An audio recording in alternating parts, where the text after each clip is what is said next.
Exciting video today, everybody. So my buddy, who you guys have seen his blue coupe in some of my videos, he went out and did the Nevada Open Road Challenge 2 weeks ago, I think, 2.5 weeks ago. I'm planning on doing it this one day. It's a big hassle. It's a big undertaking, a big expense. He had a blast. He's hooked. He's gonna do it again. So I'm hoping, maybe next year, maybe even in September when they do it. I don't know.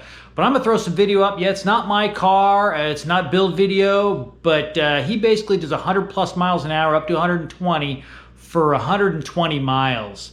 Just flat out Nevada desert, going for it. So you'll see some of the videos. I'll throw up some of the pictures. You might like it, you might not.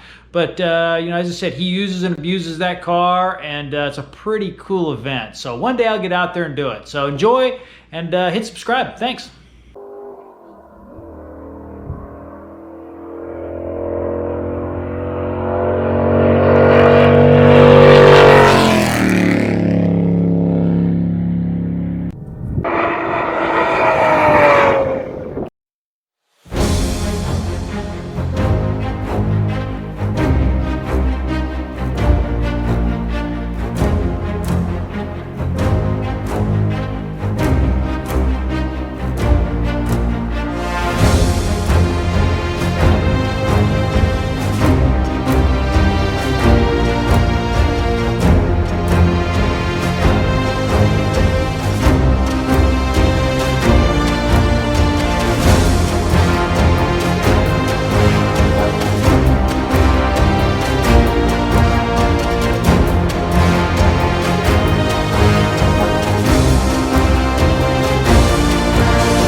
I hope you enjoyed this episode. It was fun making, and it was fun watching the video clips from him being out there on the open road doing 100 plus.